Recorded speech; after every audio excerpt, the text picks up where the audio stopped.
everyone. Thank you for joining us today. It is the 29th of April, and this is the Fairbanks North Star Borough listening session. We've got a number of guests with us today to be able to listen to concerns from the community and to be able to potentially answer some questions if we do have questions that come in from callers and residents of the Fairbanks North Star Borough. I would like to introduce our guest today. Start off, I guess, with myself. I'm the Fairbanks North Star Borough Mayor, Bryce Ward. We also do have City of Fairbanks Mayor, Jim Matherly. Jim, if you want to wave, folks, great. We also have North Pole City Mayor, Michael Welch. We also have Chief Victor Joseph with the Tanana Chiefs Conference. We have Dr. Karen Gabork with the Fairbanks North Star Borough School District. We have Shelley Ebenall, the CEO of Foundation Health Partners. We also have Kyle Wright, who's the Incident Commander of the Unified Command and also works for Tanana Chiefs Conference. And we also have Mr. Clint Brooks, who is one of the other Incident Commanders for the Unified Command, as well as works for Foundation Health Partners. Miss Elizabeth Burton, registered nurse, is our public health nurse for the state of Alaska here in the interior. And then we have Mr. Jeff Cook, who's president of Foundation Health Partners. I'd like to thank everyone for joining us this evening again. This is an opportunity for us to hear from you, the members of the community and the public, on the many challenges, I guess, in the many changes that we've gone through in the last 2 months since the COVID-19 pandemic has really hit our community. We have gone through a lot of different changes. We've had changes to our public facilities, changes to operations within our community, changes to our businesses. There's been a number of health mandates that have been passed down from the governor's office that have affected every single one of us personally, and then also many of us in our professional and business lives. So we do have several different ways for folks to be able to participate today. We did provide some opportunity for folks to sign up ahead of time. We have a list of about 10 folks that we are going to go through in the Zoom app. We also do have the ability to be able to answer questions that come in through email. If you are listening online right now, we are streaming online through the internet. We are also streaming through the radio, KFAR, and on 660 AM and FM 97.5. Thank you to Radio Fairbanks for doing that. So if you are interested in providing comment, the phone number that we have provided for you today is 1-888-475-4499. And I'll repeat that throughout the listening session today for folks that are listening. Again, that number is 1-888-475-4499, and that'll bring you in the queue. If you do call in, you're going to come in on mute, and then we will identify you through the raise the hand feature in Zoom if you have joined us online, or if you do *9, we can recognize you that way on your phone, on your touchtone phone. The email for providing comment is fnsblistens@fnsb.us. Again, that's fnsblistens@fnsb.us. I will ask everyone that provides testimony tonight to be respectful. We are streaming this online and we are on the radio, and so there will be no profanity. If you are disrespectful, we will have to terminate your testimony. So please be respectful, and let's keep things clean tonight for all of our young listeners. With that, and I'm sorry, for the call-in number, it's 1-888-475-4499, and there's a meeting ID number that is needed as well. And please write this down. It's 950-7736-3455. And I'll say that again. That's 950-7736-3455. And then hit pound after you enter the ID. With that, we do have Kate Janowski is our operator this evening. We do have several folks that have signed up to testify. Kate, who is first for our testimony this evening? Yes, hi. We have a caller with the last 3 digits in their phone number, 257. Again, that's 257. I'm going to go ahead, caller, you are able to talk.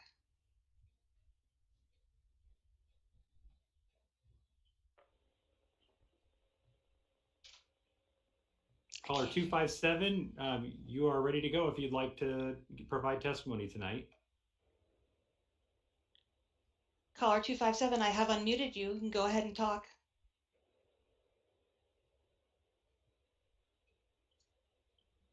All right then. Caller 257, you can call back and we'll get you back in the queue, but we're going to move on to our next caller. Mr. Fred Vreeman, you are unmuted and you can go ahead and start talking. Okay, hi. Can everybody hear me? Sorry, this is kind of an unfamiliar interface. Yes, Mr. Freeman, we can hear you loud and clear. Awesome, thank you. My name is Fred Vreeman. I'm the owner of Alaska Grizzly Lodge here in Fairbanks. And do we have all the folks from the the Unified Command and so forth online as well? We do. We have our incident commanders, Mr. Kyle Wright and Clint Brooks. Awesome. I did not hear them introduced. Thank you. Anyway, so we are basically a bed and breakfast and a tour operator. In the summer, we operate all-inclusive tours, which are basically, tours all around the state of Alaska. We spend a couple days in Fairbanks, a couple days in Denali, often go down to Anchorage and go down to Seward.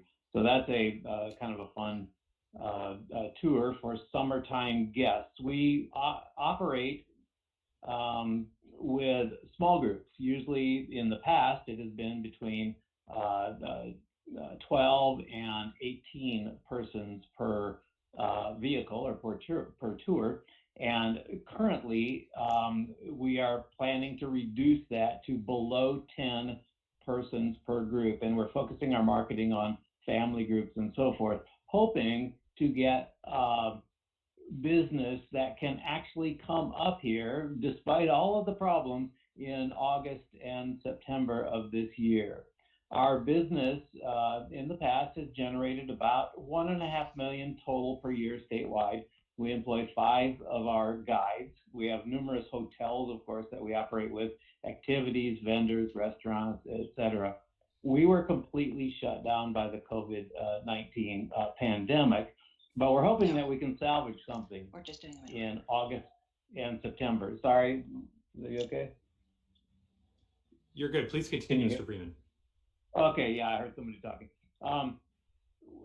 In the winter, we've built our Aurora tourism business up from 3 tours in 2017, about 35 guests total, to about 24 scheduled tours in 2019 to 2020, planned anyway, about 275 guests. So Fairbanks Aurora tourism is about 750,000 of our business. So that's about half of our business. My concern is getting independent travelers coming this year and planning for them into the future years. I think it's a given. We're not going to see the big companies and the big tours this year, but it's not a given that we have to give up on all these independents. And these employ hundreds of us locally. There's a lot of small businesses like me, a few of us, that can operate in August and on, but only if we're able to bring the guests in and operate these tours safely. So our idea, and I've been researching this quite a bit online. I'm an environmental engineer, and you've probably heard me before, but I'm very much into the science of this. I think we can do it safely if we can get testing approved to bring these people up here. It's not going to be perfect. Let's say they do a COVID test before they come. They arrive, they show up, we pick them up at the airport, they have their test. If they don't have their test or whatever, we quarantine them right then, we get them tested right away here, and maybe we charge more for that. Right now, you can get a COVID test in the lower 48 at a Quest lab. It's a good test. It's the Abbott test you've all been hearing about, for about $120. Well, that's not a big obstacle to a traveler coming up here to Alaska. If they come here, maybe they got to pay more. I don't know. We set up a big testing center to make that happen. We take them on their tour. They're in their small group. They're isolated to that small group. We can keep them confined in that small group, or at least relatively confined. Sure, there's going to be, if somebody gets sick, we would go get them tested. We have to have the availability of getting that done. But those people could come up here, experience a great time here in Alaska with very little crowds because there's not going to be the big companies up here, and we could operate it. So anyway, my encouragement to all of you is to think about how can the government collectively encourage that capability. I know they're thinking about it out there. You know, you've got countries like the United Arab Emirates that are actually creating huge laboratories to do COVID testing, and then they're actually testing everybody with these antibody tests, which I don't know what their objective is there at the airports, but we could do something even smarter and salvage this fairly large segment of our tourism business here in the summer. But more importantly, this isn't going to go away in the winter. And that Aurora tourism business, which is roughly half of my business and is huge here in Fairbanks. If you look at some of the articles we put in the newspaper and so forth, it is really big. We could salvage that in the fall. So my encouragement is do everything you guys can to salvage those segments of our economy. All right, thank you, Mr. Bremen. I appreciate your testimony today. Ms. Janoski, who do we have next on the list for our listening session? Yes, caller with the last three phone number digits of 293. Caller with the last three numbers 293. You are allowed to talk. Are unmuted for the mayor. Go ahead. Yes, caller with the last digits 293. You are unmuted. Would you like to provide testimony today?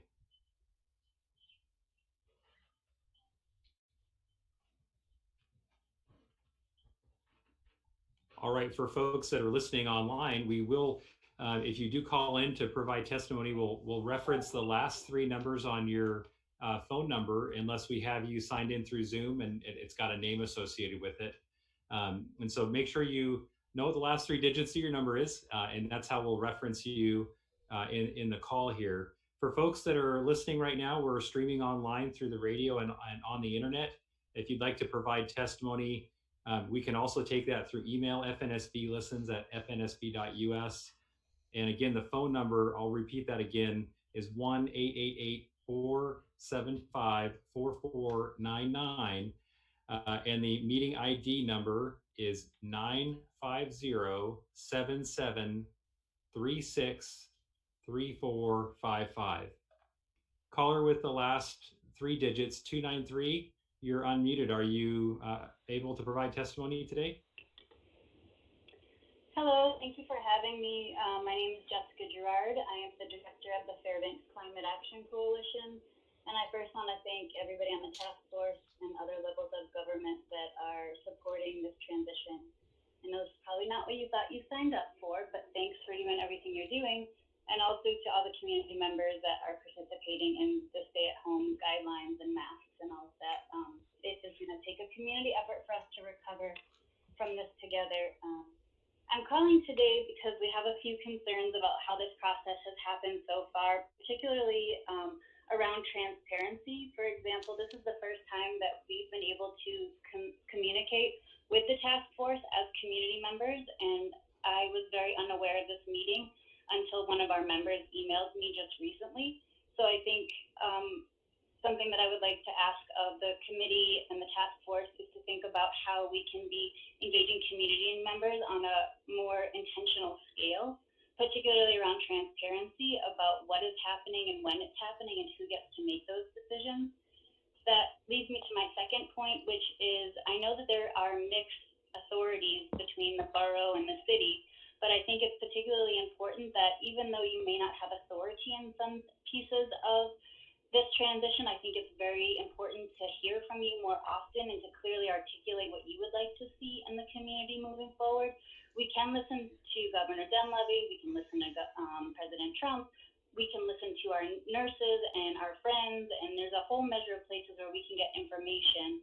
But I think it's very important for us to be hearing from our local governments and what the direction that we would like to see Fairbanks going. Another measure that I think needs to take into more consideration is how we're equitably opening up our spaces.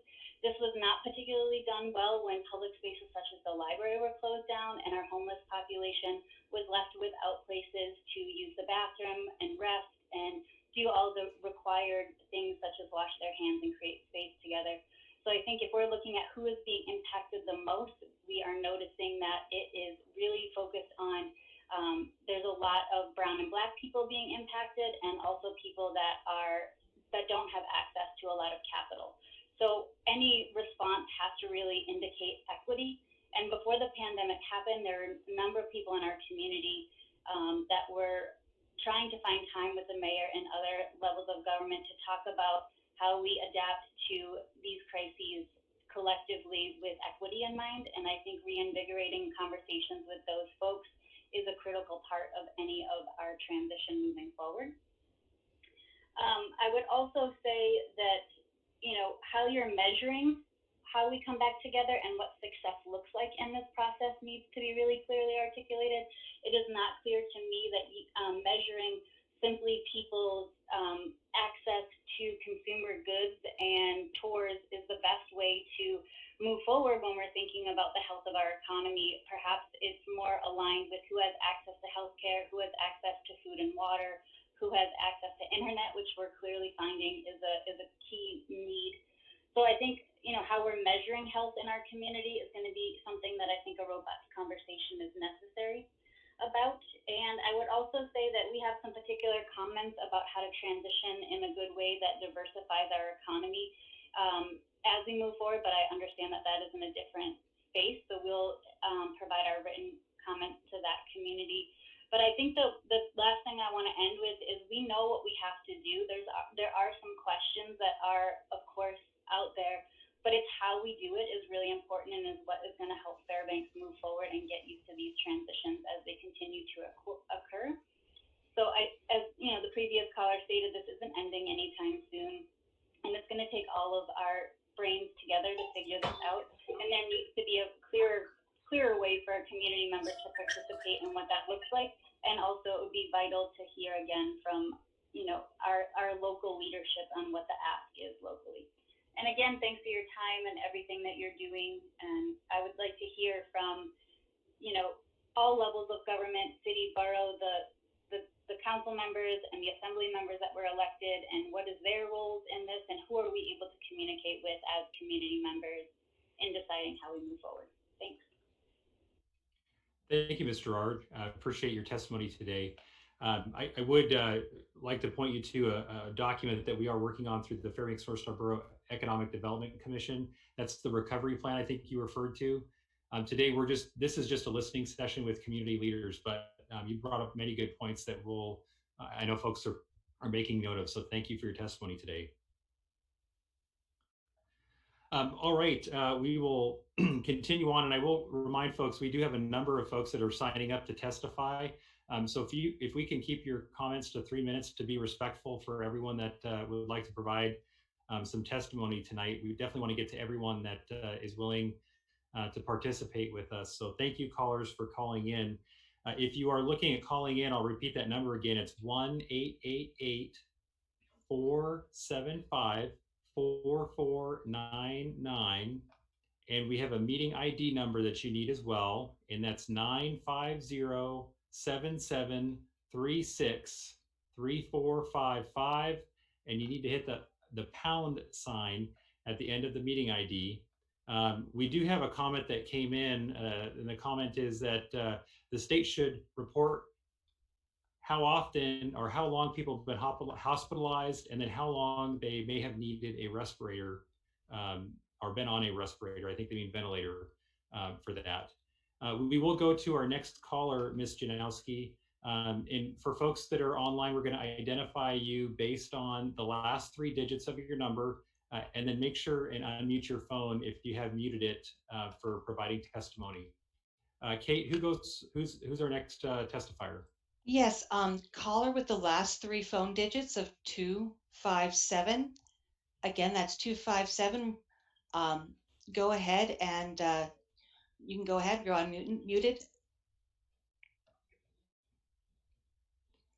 Yes, caller with the last digits 257. If you would please unmute your phone and you have the floor.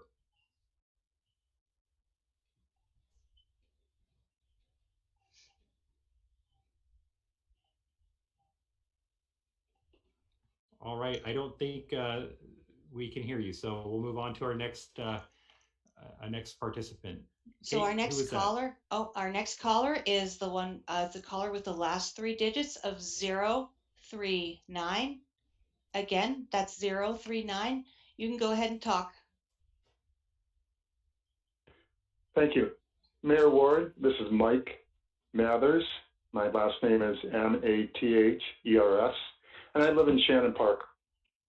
And I want to thank you, Mayor, and all the other community leaders for just giving us this opportunity as citizens. Hey, I'm calling to ask you and other community members to seriously consider lobbying Governor Dunleavy, who has the power to mandate wearing masks and social distancing. What I've noticed as the pandemic has gone on in time is, from many of our leaders nationally, and also probably just from human nature, as we see numbers decline, we tend to not want to have to bear as much of a cost. And as I travel around town, I see less and less people wearing masks, and I see less and less people social distancing. And yet, when I look at this silent, invisible virus that we have in the community, it can affect any of us. We can be asymptomatic or symptomatic and transmit that to another person. And the cheapest insurance we have, the easiest, no-cost insurance we have, is to help stop spreading the transmission. Wearing masks and maintaining social distance is our easiest solution. And right now, we're asking people to do it voluntarily. But if you take an honest look at the community, at the nation, at even some of our leaders, you see that there is a tendency for people not to do these things, not to do the easiest insurance we have at preventing the spread of this virus. It would be, it would take a level of discipline by all of us to make that sacrifice. But I think it's something that we need from our leadership. We need our leadership to stand up and help guide us to make the right decisions. How it would be implemented and how you'd actually, encourage people, not only encourage people, but mandate that people do it is a big challenge in itself. But I would think it would be something that would benefit our community, our state, and our nation. And that's the crux of it. I would just really like to see more people wearing masks consistently and social distancing consistently.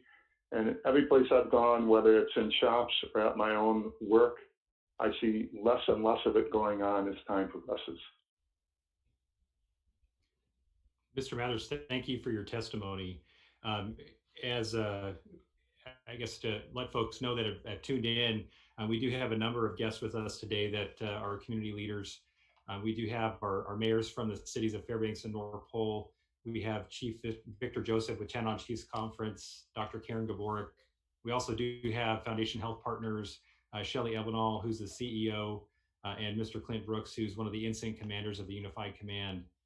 We also have Kyle Wright, who's one of our incident commanders, and Miss Elizabeth Burton, who is with the State Public Health Association. And so thank you for your testimony. I know that many folks here are writing down your suggestions. Kate, would you like to provide us with our next testifier? Yes, the caller with the last three phone digits of 214. Again, that's the digits 214. I'm sorry, you must have hung up. Oh no, I'm sorry. Here you go. You are ready to talk. Yes, caller with the last three digits 214. If you'd like to provide testimony, now is your opportunity. Caller 214, if you have muted on your end, you can go ahead and unmute so that we can hear you.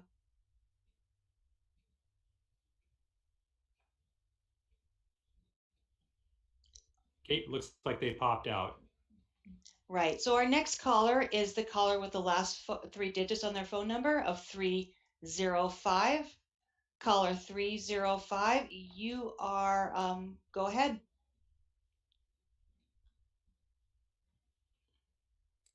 Caller 305, and folks, make sure that if you have put your phone on mute, that you take it off. So we potentially have the way to double mute you if you're muted on our end, and then on your end as well. Caller 305, last three digits 305. Okay, we do have a couple questions that have come in. One is, why does it take so long for COVID-19 test results? I have a coworker who presented with a symptom a week ago and was tested and has still not received the results. It's very stressful for those who are in close contact with that person. I know in the conversations that I've been a part of, that's definitely something that we've heard. It does take several days for testing to happen because we don't necessarily have the availability to do that here locally. From what I understand, this is an issue that really is presented throughout the nation. I'm not sure if any of our panelists want to provide some insight into the testing that we are able to do here in the community. For our panelists, if you would like to raise your hand using the raise the hand function, go ahead and do that and I can call on you. And if not, we can move on to our next caller.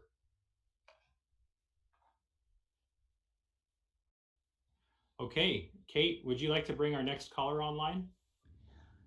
Yes, the caller with the last three phone digits of 563, last three digits 563. You can go ahead and go ahead. If you are muted on your end, you can go ahead and unmute so that we can hear you.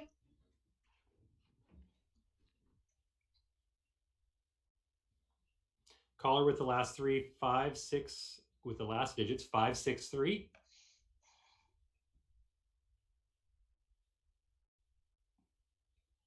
And Kate, would you be able to tell us how folks are able to unmute their phone if they are on mute? I believe they would go ahead and hit *7, and that should unmute them, or if they have the mute manual on their phone or smartphone, to go ahead and hit that. Okay, so for caller 563, we'll give you another chance here to unmute your phone if you are muted. I think we can hear you now.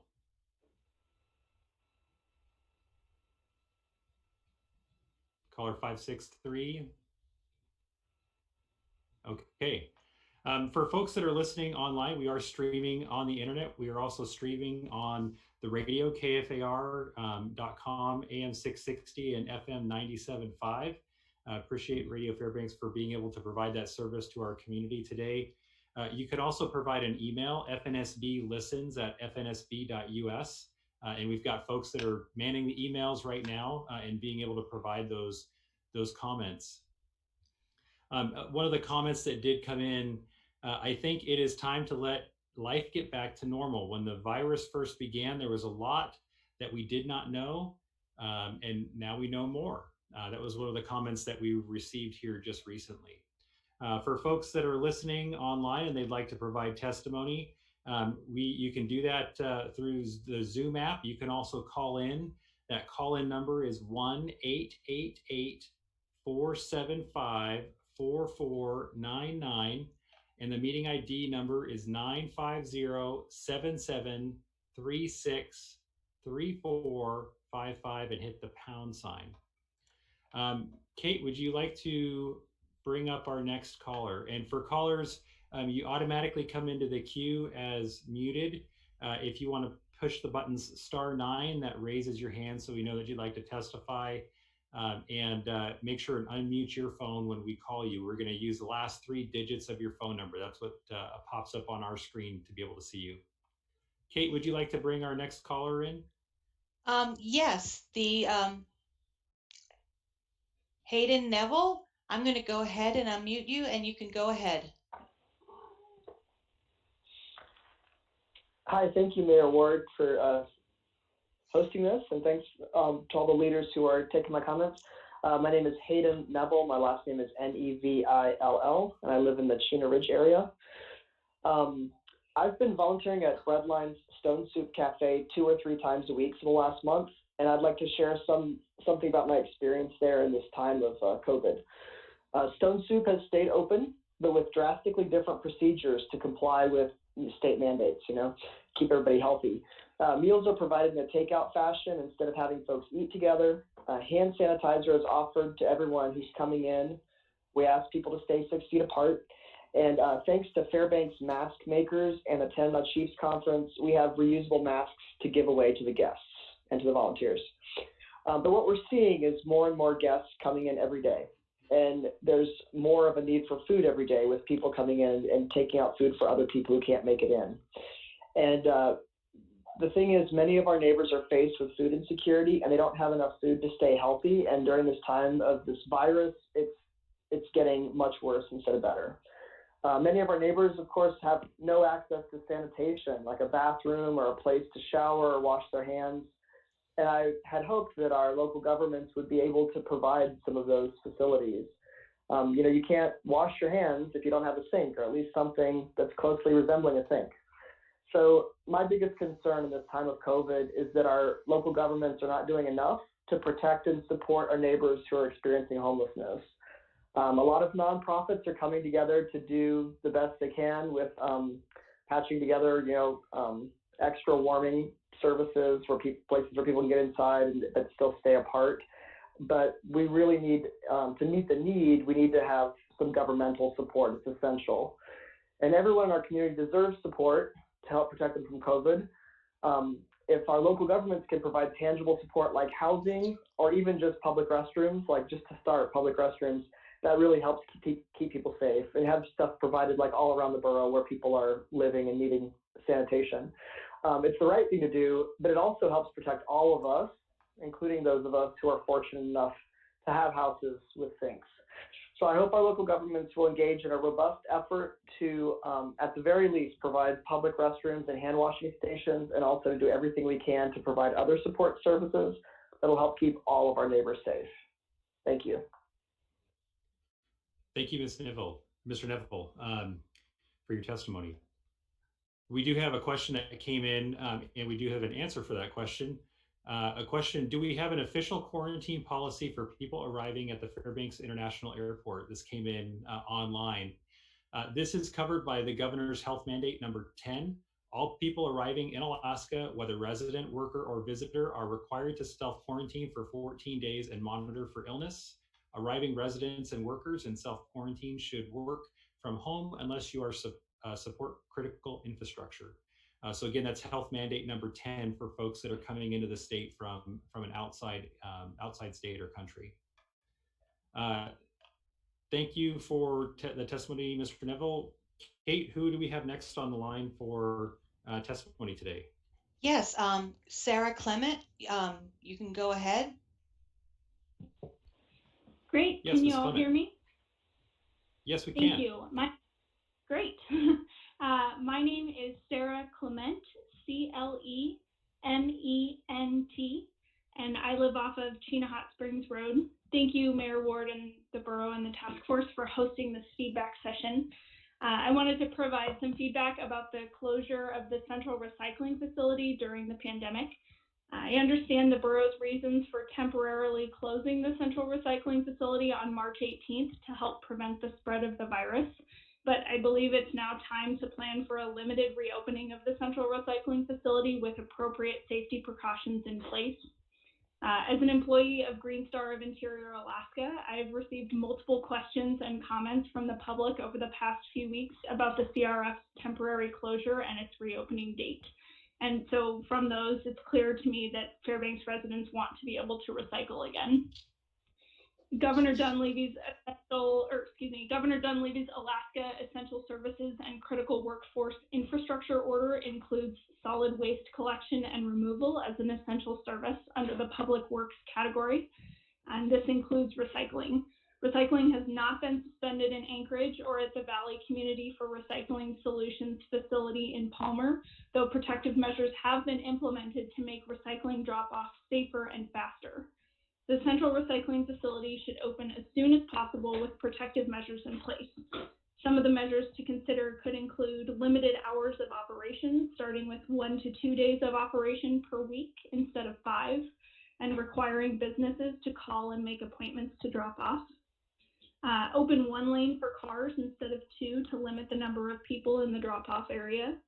Require all workers and residents dropping off recycling to wear masks, and have residents, not staff, take the materials out of their cars and put them down in a specific location for workers to pick up and dump into the appropriate bin. Fairbanks residents want to recycle again. I encourage you to look at other locations in Alaska and around the country that have continued to provide this essential service with protective measures in place during the pandemic, and adapt those measures to the central recycling facility to open it as soon as possible. Thank you so much. Thank you, Ms. Clement, for your testimony today. We will definitely work on those things. For folks that are listening online, we are streaming. We are also on the radio on AM 660 or FM 97.5 for folks that are listening. It's a great opportunity to tune in there either online. You can go to our website, fnsb.us, and click on the live stream. It's a Facebook live stream, but you don't have to use Facebook to access that. You can also tune in through Zoom. We have a link on our website, or call in, and that call-in number is 1-888-475-4499. Access code is 950-7736-3455, and then you have to £. A comment that came in over the internet: please open soon hospitals to patients getting surgery being able to have a family member with them. My 18-year-old needs a pyeloplasty kidney surgery ASAP.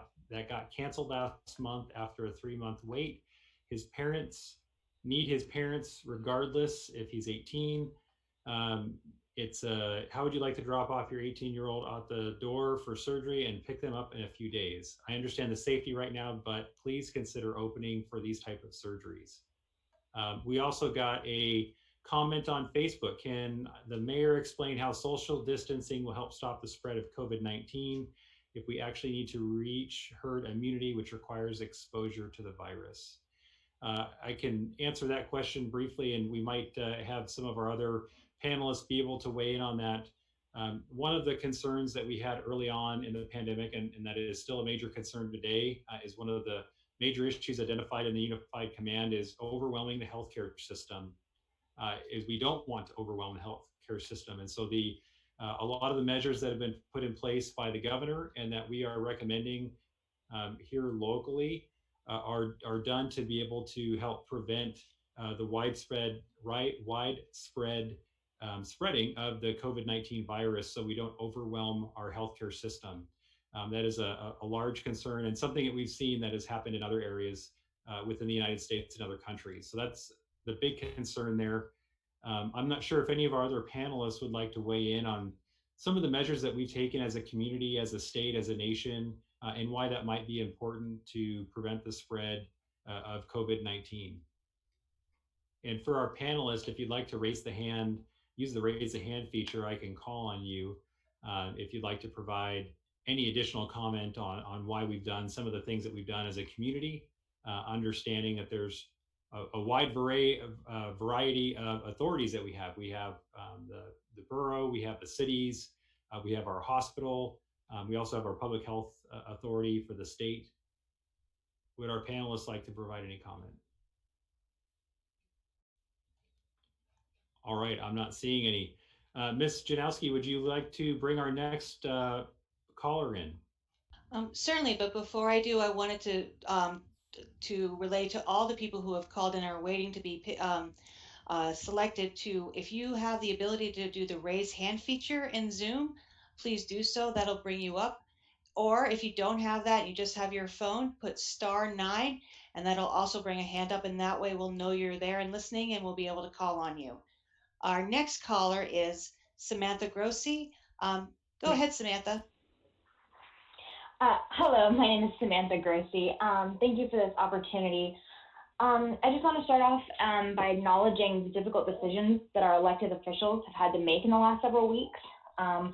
When all of this started, there was so much unknown and so many models predicting mass death and suffering. But we've all been told stay at home, save lives. But is it true? The data is coming out and it continues to show that we were wrong. We know that the models were wrong. We're not facing millions of deaths like we were originally told, at least not by COVID-19. The societal and economic effects of the shutdown are mounting by the day, resulting in the deaths of more and more people. The UN has predicted 130 million people worldwide will be on the brink of starvation. Americans and the people of this borough are not exempt from this crisis of food shortages. Tyson has said that our food supply chains are vulnerable and we will see increased pricing and less supply. The UN also says that nearly half of the global workforce, 1.6 billion people, could lose their livelihoods. Local businesses are already closing their doors and many more will follow. Fairbanks Romper Room has announced its closing. Beaver Sports is desperately seeking support from the community, along with many, many more. Has anybody taken the time to realize that all of the major chain stores, Fred's, Lowe's, Walmart, have remained open without all of the mandates now required from these small mom and pop businesses and our restaurants? Like a previous caller said, there's less and less masks, but fewer cases. Many of the small businesses are unable to reopen despite the reopen rhetoric of our governor. The mandates that they're having, 25% capacity, is crippling, along with the fear that if there is a spike in cases, which they haven't been exact on what the numbers of what does a spike mean, they could be facing being shut down a second time and being forced to dispose of all of their inventory. We've given the government way too much control over our lives and our livelihoods with little to nothing that you guys are able to provide us in return. While I have high respect for our governor and these officials, I believe you're doing what you can, but you can't provide us with a COVID-free life. Governor Dunleavy has stated over and over again that flatten the curve never meant prevent everyone from getting sick. We ramped up our medical facilities, and that's something we all as a community agreed to do. Stay at home, work from home, and we up capacity. So I just want to ask, what are we waiting for now? The government can't save us, and if you're vulnerable, you take precautions just like you always do. This isn't something new. We have to bring this economy back so that we have food on the shelves. The government checks will only be paid for by us going back out and working. To quote one of the most quoted people in the recent weeks, Benjamin Franklin said, "Those who would give up essential liberty to purchase a little temporary safety deserve neither liberty nor safety." I encourage you, anybody, if you're out there and you're feeling all of the effects of this lockdown, the mental breakdown, the fear of your neighbors turning you in, or the loss of ability to feed or house your family, join the Open Alaska group on Facebook. We are going to open back up, but we must do it together. Open up, save 1.3 million from starvation and 1.6 billion from loss of livelihoods. Thank you for your time. Thank you, Ms. Grossi. Do we have any of our panelists that wish to provide any comment on that?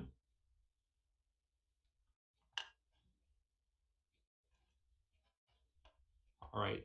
Well, thank you for your testimony, Ms. Grossi. Very much appreciated.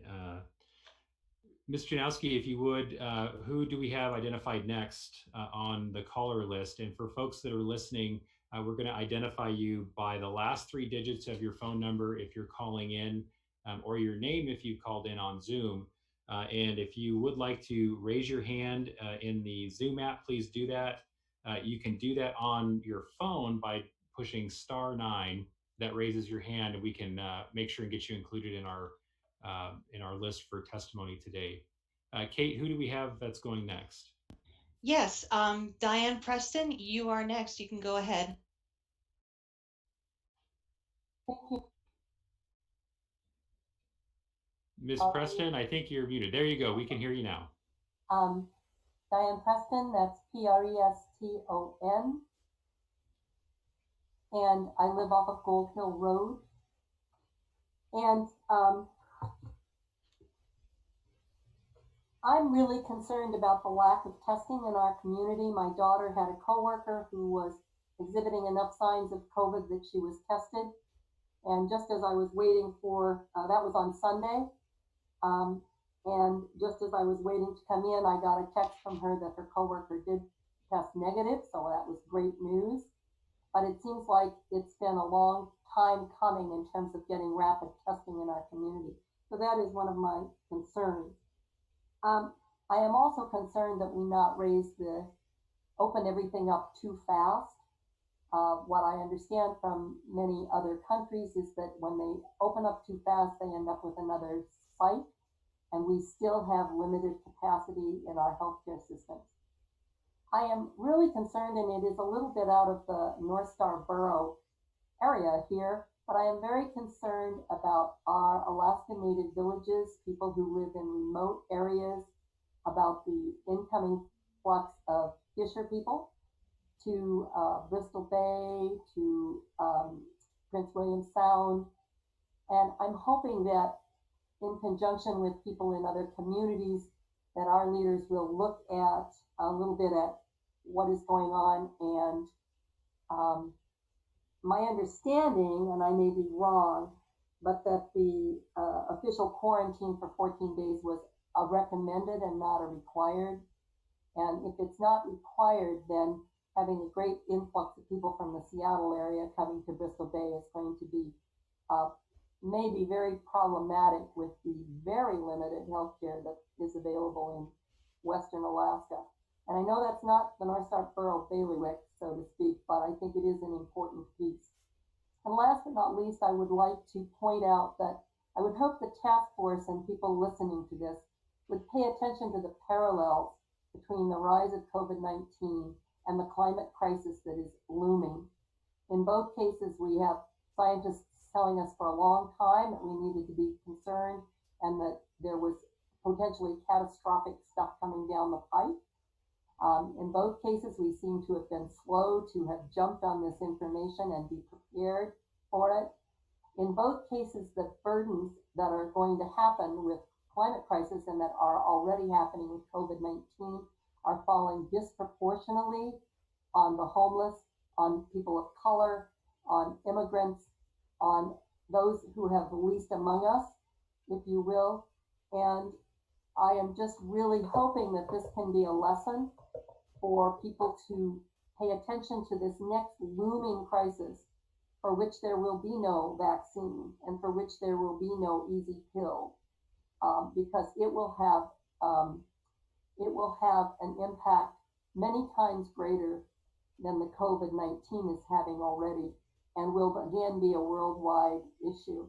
So hopefully people will keep that in the back of their mind as they're recognizing how we are all interconnected throughout this world, and how pandemics or things like that can really impact each and every one of us, and no matter where we're living. So I thank you very much, all of you, for your time and energy tonight, and that's what I have for comments. Great, thank you, Ms. Preston. Appreciate your testimony tonight. Hey, Mayor Ward? Yes, Mayor Matherly. I'm sorry, I was trying to hit unmute a moment ago when Ms. Grossi was talking, and I apologize. I'm just going to bump back to her comment. Actually, all the comments I've heard tonight have been good so far, and we do appreciate them. But to speak directly to Ms. Grossi, I am part of so many different groups of people that are talking about the economic and financial impacts of this virus. And I can assure you there is a lot of discussions going on. Chamber of Commerce, statewide Chamber of Commerce, the borough has an economic plan, development plan they're looking at. The city talks about it constantly. And I know in my position as mayor, you have to balance out the health of the citizens also with the economic impact that will be in its wake. So I totally understand, and everyone on this panel understands that too. So I just want to assure the folks that may not hear us talking about it every day because they're trying to make their lives better.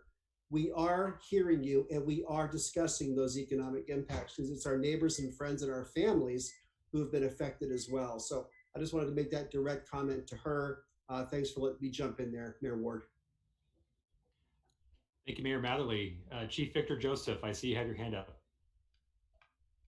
Yes, thank you.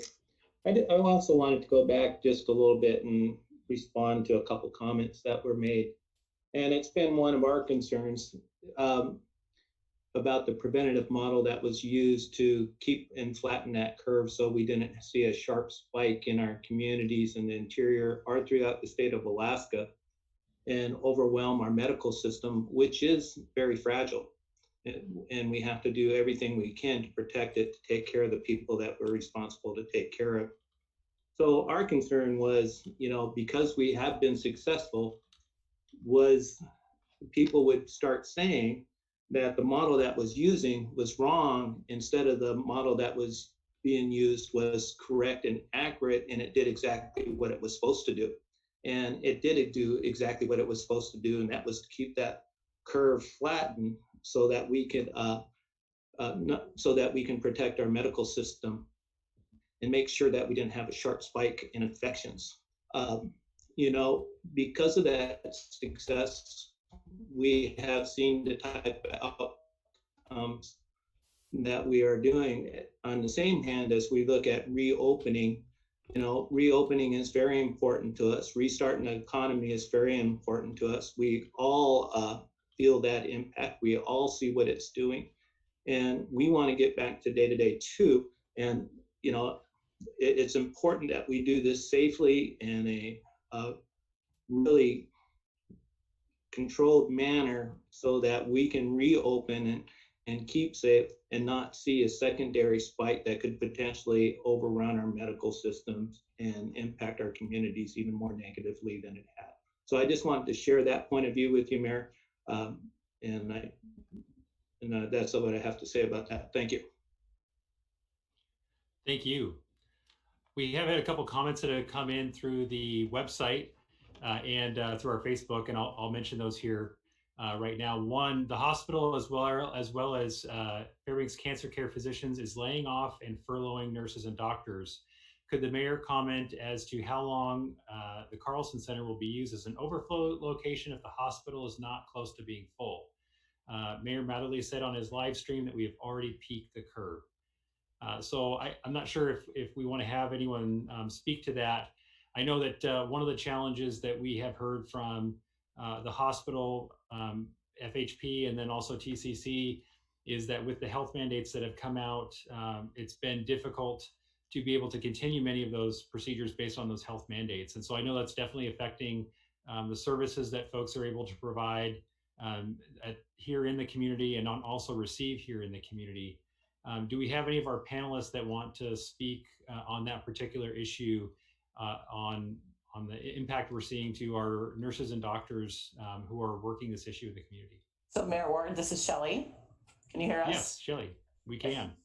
We are not furloughing, so I can't speak for cancer care physicians, but we are not furloughing people. We are doing our best to keep people employed. We have redeployed people to COVID-related activities such as helping public health or the drive-through. So we've done lots of things for the community with our resources. I'm not saying that there won't come a point that we have to do something like that, but right now we have kept our physicians employed and our staff employed, and we have not furloughed. So I don't know where that information came from, but it is not currently accurate. Great, thank you for that update. Also, a comment that came in is, what efforts are there in the borough to expand services to handle suicide mental health emergencies? Can anyone speak to the ability to provide care to the mentally ill and individuals at this time? I'm not sure if we have any panelists that want to take that. Chief Victor Joseph, is your hand up for that question? All right, for folks that are listening online. Well, I'll address it from TCC's. Go ahead, Chief. I'm ready Thank you. do you hear me, Mayor? Yes, we can. Okay.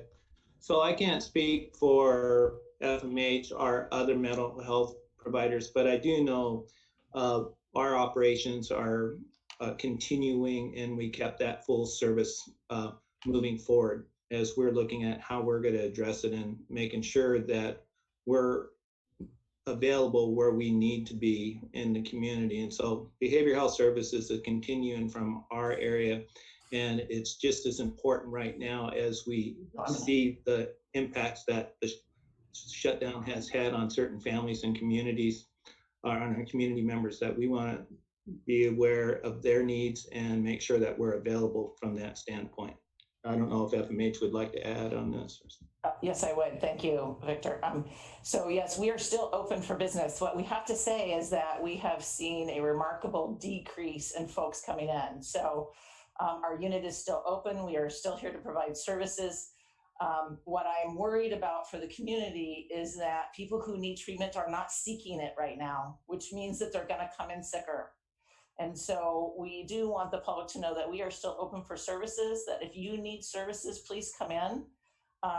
It's very important. We're also worried about the community as a whole with social isolation.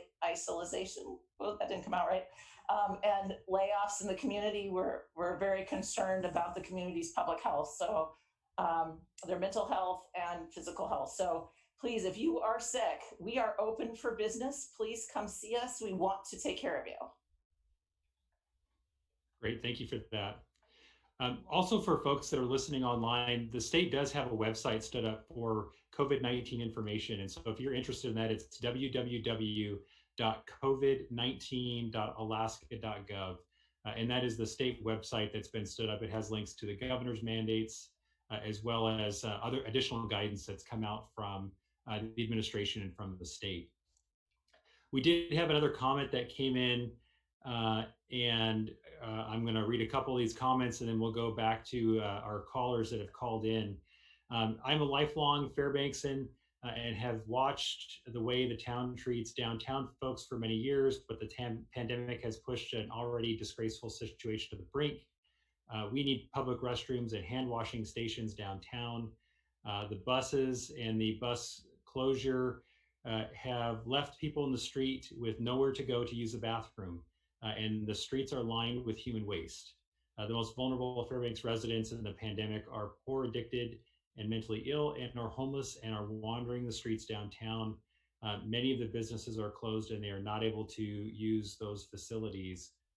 And then they go on to say that in the university area, the pools and gyms are closed, and there's lots of folks that need to use those facilities to shower and have laundry access. Please pay attention to those realities and open those facilities back up.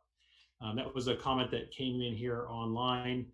Also, another comment is, why can't we open the Big Dipper for small groups to use the ice rink and running track and to use using social distancing? And I can speak to the borough facilities. This has been something that we've been working on internally, is how do we reopen our facilities and still maintain the governor's mandates and provide safety not only for our residents, but then also for the staff members to work in those facilities. And that's one of the things that we've looked at with our pools and with the showering facilities as well. So that's definitely something we're working on to try to address those issues. We do have a number of folks that are online that are waiting to be able to provide testimony. And so I will remind folks, if you can keep your comments to 3 minutes, we would definitely want to get through everyone that is interested in calling in today. If you're listening online and like to provide comment, FNSB listens at fnsb.us is our email. We do have folks that are listening or paying attention to that and reading those comments, and they're shooting them over to me as we're speaking. I'd like to thank Radio Fairbanks. We are streaming online and on the radio, AM 660 and FM 97.5. And we do have Lenina's listening too. So if you are providing those comments, we have lots of folks that are trying to get that into our listening session for our panelists today.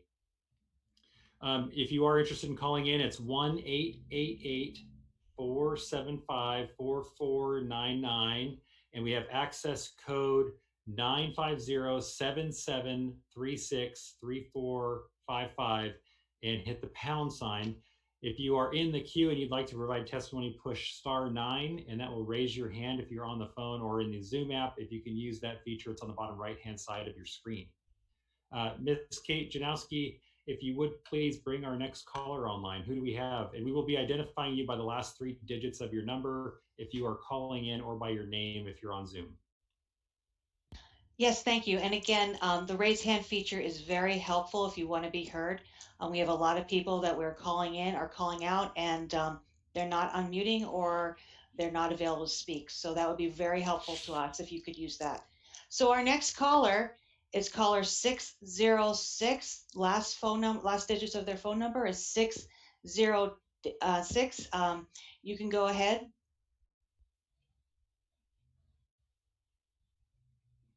Yes, caller with the last 3 digits, 606. You're online. And we're not able to hear you if you're trying to talk. And again, if you're looking at how to unmute your phone, if you have muted it, it's *7.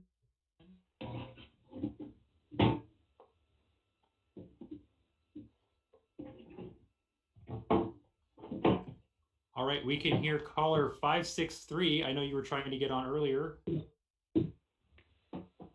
Are you interested in providing testimony?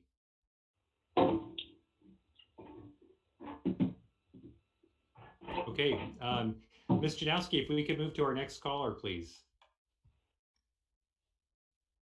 Certainly. Go ahead. Caller with the last 3 digits, 567.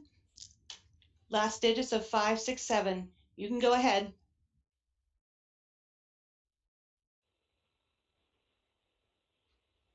Yes, caller with the last 3 digits, 567. We are not able to hear you. Make sure that your phone is unmuted. If you would push *7, please. All right. For folks that are tuning in, you come in automatically muted. We will unmute you when we bring you up to queue in to provide testimony. And if your phone is muted, that's *7 to be able to unmute your phone. If you're interested in raising your hand, which will elevate you so we can see you in the call queue to provide testimony, push *9 after you've dialed in. Ms. Janowski, who do we have next for the queue? Yes, Alex GH. Again, Alex GH. Alex GH, the floor is yours. Hello, I'm Alex GH. I live in the South Cushman area. Gagne Haas is how you pronounce my name. Yeah, I guess accessibility is a great point to bring up. I see people walking around without any access to the internet, and they're going to be the most affected, presumably, by any sort of unified command. Command of what? With what powers? There's a mandate, sure, and all that. I'm in no hurry to reopen. No hurry to sit around for the rest of my life either, though. I'm curious what the plan is to provide marketplaces, gathering places, whether we're just supposed to sit it out for the rest of duration or what. And to be honest, I was sort of just listening to the meeting, and I guess I came up in the stack without really entering anything. But since I was next to my mute button, I thought I'd comment. Keep working at it. I mean, I think back to I was in some transportation meeting. I was saying, we got to keep these buses running. No comment from the Mayor Matherly. Next day, the buses are canceled. And it was a week or so before you even had the the shuttles going again. So all the hardest people, their life's the most hard right now. And there's very little proactive messaging. It's just sort of unified command stuff. Thanks for your time. All right, thank you for your testimony, Alex. I will tell you that the borough, the buses are actually a borough responsibility. That's one of the things that we had been working to keep those facilities up and running. We did have a shutdown or closure of that service for a period of time while we were able to train our staff members on protective equipment and how we can be able to still provide that service. We're doing that through the VanTrans system. And so if you are a bus patron, that is open to all of our residents at this time. It is through a scheduling feature. So we're basically doing scheduled drops like the VanTrans system normally is, if you're interested in that. And we are looking at how we can open those buses on a limited basis and still maintain the social distancing requirements and the other health mandates that have come out from the governor. So that is definitely something that is on our list of things that we are tracking here at the Fairbanks North Star Borough. We want to be safe for our residents and safe for our staff members.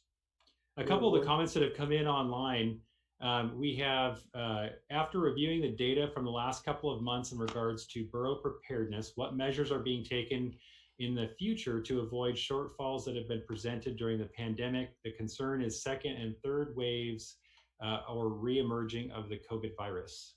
It's a comment that came in. Also, as a healthcare worker, FHP has done a great job in preventing spread. They're doing their best by their employees, and it's very appreciated. So that came in on online there as well.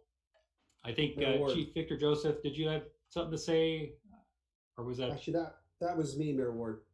Yes, Mayor Matherly, if you would please. Yeah, I can't find my little hand raise thing under the more on my screen. I'm trying to find it because I've used it before. There's been several questions that have come up regarding homelessness. And one of the things the city's worked on really hard is using our housing homeless coordinator, Mike Sanders, as a catch-all for everything for the vulnerable population. He's actually done a very good job. And I know a lot of folks who don't have access to the internet or a phone to catch up on these things. It is tough for them to get the messages. I totally understand that. Alex makes a pretty good point. I can say that both the JP Jones Center and the No Limits Center on Cushman are both warming centers during the day. So people can go in, use the restroom, get warm as it's still cold at night, and they can still utilize those. And I know they were mentioned in the paper, and we'll keep repeating that. Whether it gets to everybody that needs it is another matter altogether. But some of the homeless and the vulnerable population have been taking advantage of that. And the rescue mission has had plenty of room for a very long time to take people in. And we've been monitoring them pretty closely through Mike Sanders, and they've never been more than half full.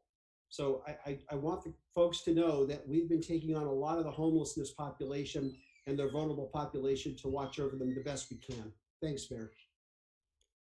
Great, thank you, Mayor Matherly. Another comment that came in is businesses need to post protocols on their doors and post information at the cash register, dining tables, etc. And I believe that's covered under health mandate number 16 from the governor's office.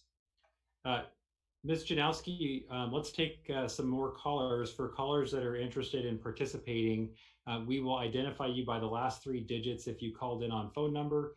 And so make sure you know what the last 3 digits of your phone number are. And then we will take you off of mute and you have the floor. Ms. Janowski, who do we have next? Yes, the caller with the last 3 numbers of 804, caller 804, you have your hand raised. Yep. Yes, sir, we can hear you. Okay, good. All right, Cody Cottrell out here in North Pole. I just want to thank everyone in office. You guys didn't sign up for this, and you're certainly doing the best you can. Oh, great. Thank you, sir. Did you have anything else for us this evening?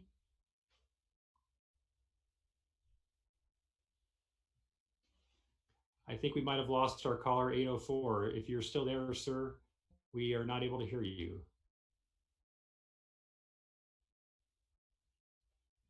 All right. Unfortunately, it sounds like we've lost caller 804. Ms. Janowski, if you can keep an eye for him, if he comes back in, we'll try to get him back into the queue here, Mr. Cottrell. Ms. Janowski, who do we have next on the list? Yes, our next caller is Kelly Nash. She has her hand raised. Kelly Nash, you can go ahead. Hi guys, how are you doing? Good, we can hear you loud and clear. Okay, perfect. So I'm a lifelong Alaskan. I'm a small business owner here in Fairbanks. I've had a small business for the last 14 years.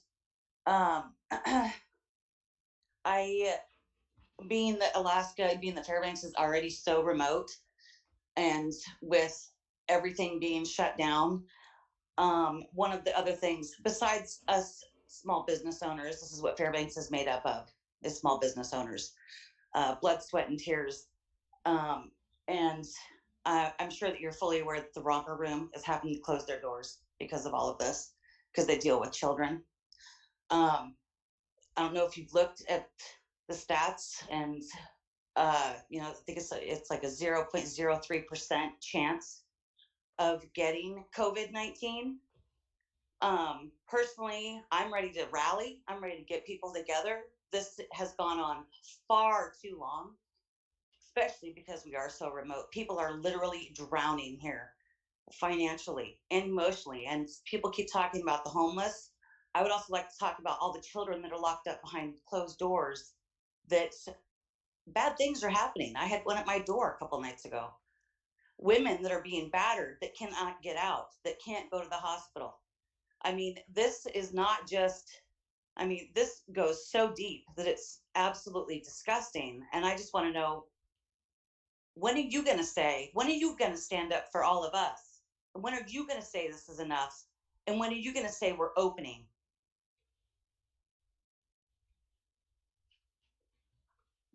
Ms. Nash, do you have anything else for the group? Thank you for your No, testimony. that's it. Okay, thank you for your testimony today. We do have a comment that came in online as well. Thank you to the businesses who've been following the health mandates. We also have another question. How long will the Carlson Center be used for the COVID-19 response? And I think we have at least until June is how long the state has secured that facility as an alternative care site, which could be extended depending on how our community does in the extension in the next few months here. We do have folks that are listening online. If you are interested in providing testimony or comments, we can take those online on through Facebook. You can also provide those comments through email, fnsblistens@fnsb.us. If you're interested in calling in, the call-in number is 1-888-475-4499, and the access code is 950-7736-3455, and hit the pound sign. That'll put you in the queue, and if you want to use the *9, that will raise the hand feature, or use the raise the hand feature in the Zoom app. We are also have access to the Zoom app. You don't have to have any special software to do that. It's through your web browser. You can use your smartphone or your home computer for that as well. That's through fnsb.us. That's our website. Ms. Janowski, who do we have next for our callers? Yes, our next caller is Howard Maxwell. You have your hand up. Go ahead. You are on. Mr. Maxwell, thank you for joining us. Mr. Maxwell, it looks like your mic is muted. You're unmuted now. Thank you. Okay, thank you. Hear me? Yes. Can you hear me? Yes, we can, Mr. Maxwell. I just wanted to call and thank the community for helping keep our numbers down. I mean, sometimes we don't keep things in perspective. We've only had 9 folks die in the state of Alaska, and because our whole state has agreed to stay home and hunker down. I know it's frustrating, but I just wanted to thanks for folks for that, and also to our government agencies who spent some time thinking about this and trying to make it right. It's not easy. It's easy to look back and say, we did this or that wrong, but I think we've done a pretty good job trying to figure it out. And also our families in this community in Fairbanks, North Pole, who sacrificed, stayed home, helped their kids, and we've made a difference. Our numbers are way down.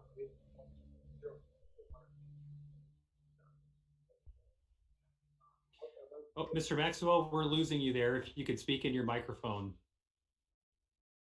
I'd also like to thank the local community businesses that have agreed to have their employees wear masks and ask their patrons to wear masks. I think that's awesome. I saw Costco today has agreed to do that, and it will make a difference. I just wanted to thank our families for fighting, and I think you've done a great job, and that's why we're in a better place now. Great, Mr. Maxwell, thank you for your testimony today. We really appreciate you calling in. We do have a comment that came in online, a few comments here. Thank you for all of the efforts to clearly outline the seriousness of the need for masking, social distancing, and hand washing. Please make it clear that these practices are critical and must continue so that we don't have a resurgence. Just because we can start to open things up doesn't mean that we shouldn't stop taking these precautions. And I think that's great advice. Make sure we're still doing those things to keep the spread from happening. Appreciate that comment online as well. Ms. Janowski, who do we have that is next on our list of panelists or attendees? Yes, Bobby Dorton, you have your hand up. Go ahead, you're on the line. Yes, Bobby Dorton, if you would please unmute your phone or your mic, we can hear you now. Okay, am I here? Yes, we can hear you. Okay, my name is Bobby Dorton. I work at Fairbanks Native Association. I'm kind of like the front line. We've been at full capacity through this whole thing. Anyways, I just wanted to give a big shout out to Mayor Matherly for his updates on Facebook. It was really helpful during this time. It's been stressful, but I do want to say a very important thing, that we kept the spike from happening. You know, we worked together on wearing masks and washing our hands and not seeing the devastation like of other states. You know, we might not have as many people, but we're also really prone to go in the same areas because we're such a small place. We all kind of use the same drinking well, per se, you know. Anyway, I just wanted to basically give a big shout out to Fairbanks for their reaction to wearing masks, washing hands, you know, setting the standard for the rest of the nation. You know, we did very well, I think. And for opening up Fairbanks, you know, I'm kind of a worrisome person a little. I worry about opening it up, fully opening it back up, but I see that we're doing it in the phase system, and that's very important. That if we're going to open it up, we want to do it in the phase. That way, if we see the numbers go up drastically, or a jump or a spike, we're able to shut it back down real quick. And I just like you guys' style and technique and how you guys are doing things. So a big shout out to all you guys, Mayor Ward, Mayor Matherly, and a shout out to Fairbanks for wearing your mask and washing your hands. I'm so glad that we didn't get any sick people over at our agency. That's all I got. Thank you very much. Thank you, Mr. Dorton, for providing your comment tonight. Ms. Janowski, who do we have next on the line? Yes, the caller with the phone number 762, the last three digits are 762. You can go ahead. You're on the line. Yes, caller with the last three digits, 762. You are up, and we are waiting to hear your testimony. If you are trying to speak, make sure you take your phone off of mute. For folks that are listening as we wait, *9, if you are a caller, will elevate you so we can get you on the air. We will identify you by the last three digits of your phone number. That's how we bring you into the queue to provide testimony. You can hit *7 to unmute your phone. So caller 762, we have you ready to go. We cannot hear you though. All right, caller 762, we're still not able to hear you. Ms. Burton, would you like to provide a comment today? I would. I also don't seem to have a hand raising feature, so sorry about the wave there. That works too.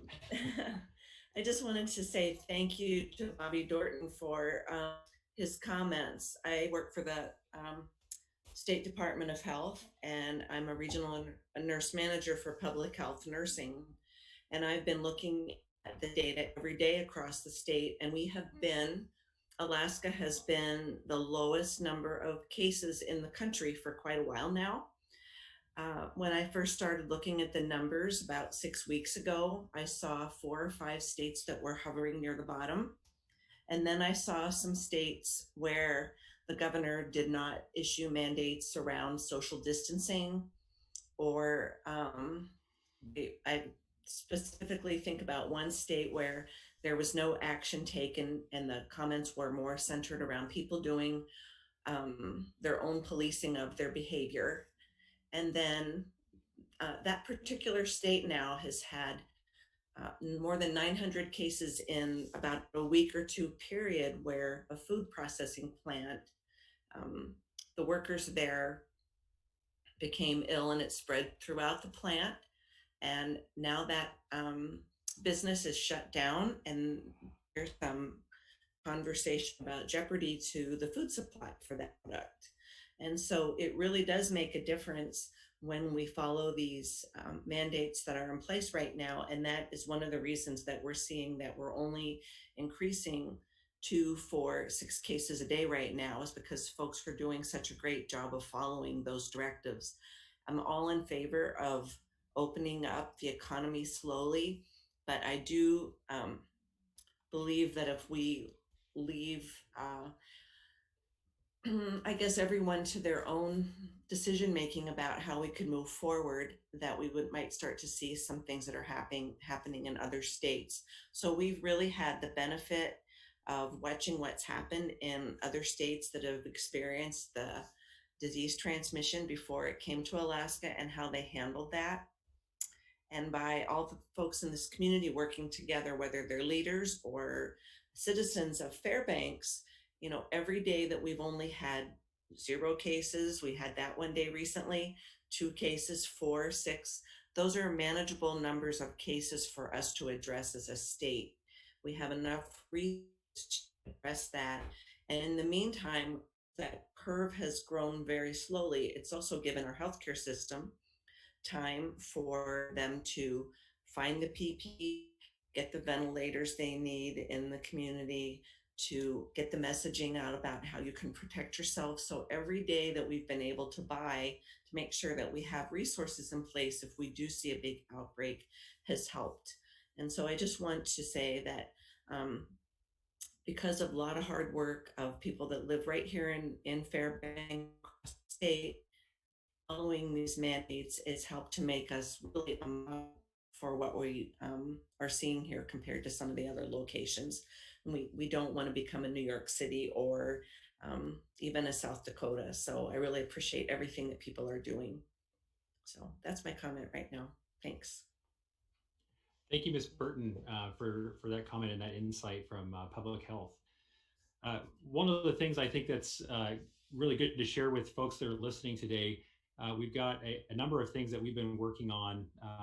One of the things that we did early on in this process was we stood up the Interior Alaska Unified Command, and we have our 2 incident commanders that are with us today. And this was a partnership between TCC and Foundation Health Partners and the Fairbanks North Star Borough to really be able to provide some additional guidance on direction here in the community, whether that be to messaging and be able to resource appropriately the concerns that we may have here in the interior. We've also been engaging with the Fairbanks North Star Borough's Economic Development Commission, an economic recovery plan. And we do have a draft version of that out. It's through our website at fnsb.us. And we are taking testimony on that. We have a website stood up which has all of the different tasks identified and the goals identified within that plan. And so I would encourage folks to go to the website, look at the Economic Development Commission's page and look at those recommendations as we look at recovery of what things could look like for our community. Mayor Welch, I see that you have your hand up. Would you like to provide some comment? Yes, thank you, Mayor. One thing I'd like to explain to people who are still listening is that we have a unified command. We have many, many pairs of ears, but by having a unified command, we have one unified, strong voice so that we have a clear message. It's not all hit and miss from different people's interpretations, that we come to agree what the message should be. And it's not just the message to our community citizens, but it's also to our higher ups. So that's the purpose for that. Something that occurs to me that I remember I had to do, once there was a big problem with the homeless down in Anchorage, and the Brother Francis Shelter was only getting like 40% of the donations they were used to. One thing that we could even do here for the homeless is we provided money for people to have sleeping bags. The sleeping bags were appropriate to Anchorage, which is not as cold as it is here, but it was about the type of cold we get now overnight. So they were good down to about 10 degrees. And the company sold us the sleeping bags at wholesale because of what we were doing. So I think 100 sleeping bags cost us about $4,000. And that was a really good thing to distribute. And we didn't just put the bags out. We had other organizations that put the toiletries and the cleaning things that you could have. Not everything always requires to have a basin or water or whatever. So we had people that put a little shoebox together with a Quate hand soap, a towel, toothbrush, toothpaste, things like that. And I think we could do that here in this community. So I was trying to raise my hand to say that earlier when Mayor Madley was talking. So that's one of my ideas of what we could do in the interim till we can find, it's one thing like the Mayor Madley was saying, we have the daytime shelters, but he knows it gets cold at night. This is one way to give somebody something that's theirs that they take with them and helps keep them warm, and knows that our fellow man takes care of them. We'll be looking out for them. Thank you for letting me talk. Thank you, Mayor Welch. We do have another comment that came in on the online. Hope you are well. I was wondering, what are the concerns about opening the recycling center? I'm concerned we're filling the landfill with recyclables. One of the things I know that we are concerned about with at the Fairbanks North Star Borough is not only how do we provide those services within the health mandates, but as we look to access for PPE, early on in this process, we were very cognizant of the shortages that many folks were seeing around the country, and did not want to make sure that the healthcare profession had and our emergency responders had access to that PPE first. So that was one of the early concerns that we had as we are looking at reopening the facilities. And there's been some changes in the marketplace. I know that we've got a number of local manufacturers here in the state of Alaska that are working on providing PPE that allows us to be able to open up some of those facilities. So those are some of the concerns we were looking at earlier in regards to not just the recycling center, but the pools, our other indoor facilities as well. We're going to go back to the phones. It looks like caller 804 that we got cut off. I think Mr. Cottrell, we're going to bring you back on again. Caller 804, if you are with us, you are unmuted. Are you guys there? Yes, we can hear you.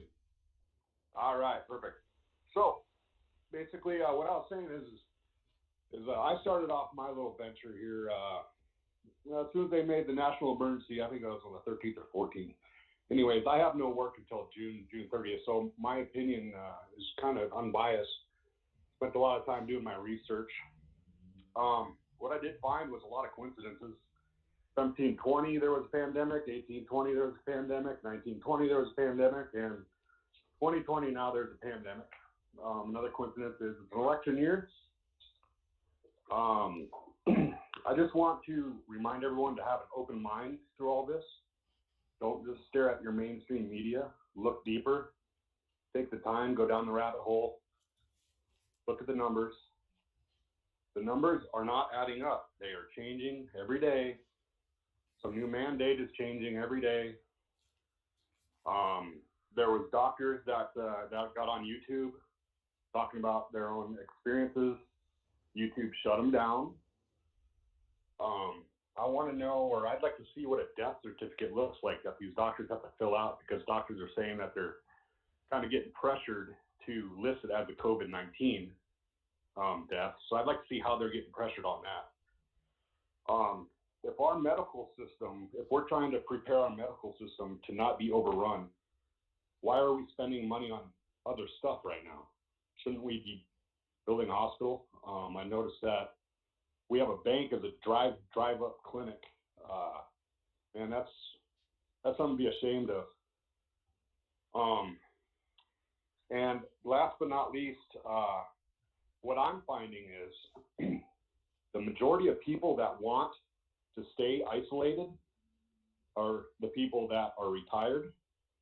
They have a fixed income. They already have their supplies coming in. They don't have to go out and continue to get for it. And of course, the healthcare workers. Healthcare workers naturally care about everyone's health. So naturally, they're always going to err on the side of being cautious. But I just really encourage everybody to look at the big picture here, the numbers, the coincidences, and everything involved, because we are about to lose a lot more than what we have going on. And I would like to see our community do a poll, do a vote versus a dictatorship telling us what to do.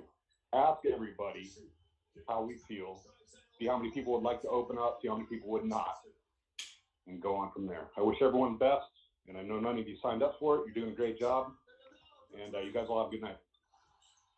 All right, thank you, Mr. Cottrell, for your testimony. Hey, Mayor Ward. Mayor Matherly, yes. Thank you. Cody and I have had some spirited discussions, and so I appreciate everyone sharing their honest opinions, but I do have to take issue with one small thing when he said it's shameful to have a bank as a drive-through. I really want to give a big, huge congratulations to the people that helped man that building, that accommodated the drive up the way it did, the way it was lifted up so quickly, the way we had some local leaders that were not medical in any way, volunteering their time and putting their own health at risk to help get people through quickly to get them tested. So I'm just going to take issue with that one thing because I think it diminishes all the help that Lisa Herbert, Lorna Illingworth, and others like them did to help get the drive-through up and running and propped up, because we couldn't bring them all to the hospital. We were dealing with something we'd never dealt with before. So as much as I appreciate all of Cody's comments, and I do, I just had to make that one thing mentioned so we don't diminish the work of those folks that helped prop up that drive-through. Thank you. So I'd like to make one comment on that too, just that I'd like to give a shout out to Fountainhead Development and Tim Cerny, who built that for us, built it quickly. We didn't pay Tim for that. He volunteered the time, the building, the supplies for us to do that. And it's the safest way to perform the tests. So huge shout out to Fountainhead Development and Tim Cerny. We want to really thank him for helping us get that up. Great, thank you. That's one thing that I know I've experienced and kind of seen and have seen through the community is just a number of folks that have stood up and helped out in various different ways, whether it be helping their neighbor through this process, or businesses helping other businesses, or helping the community as a whole. I think that's one of the things that just makes the Fairbanks and the North Pole area shine is when there's a need, our residents and our businesses are the first ones there to be able to address those concerns. So thank you to everyone that has participated in assisting and helping our community. That's what truly makes our community great. We do have callers in the queue, so we will go to our next caller. Ms. Janowski, if you would please bring our next caller in. Yes, our next caller is Aino Welch. Aino Welch, I'm sorry for that. You are the next caller. You are free to leave comment. Yes, Ms. Welch, if you are with us. Sorry, this is Ina Welch. I'm a city council member down here in North Pole. And I just want to let everybody know that I'm pretty proud of the way you guys are handling most of it. One thing I keep hearing from everybody is, why don't we hear more from our local people? And I hear people that ask me as a city council member, when are we going to do this? When are we going to do that? There's one thing that I really like about this, and I took the course on all this, the way we do the unified command and why we do it. For those people who don't know about it, I think it's really, really important to know that we come out with one voice. I could say, hey, we should open up tomorrow. The mayor says we should open up 5 weeks from now. Mayor Ward might say something different.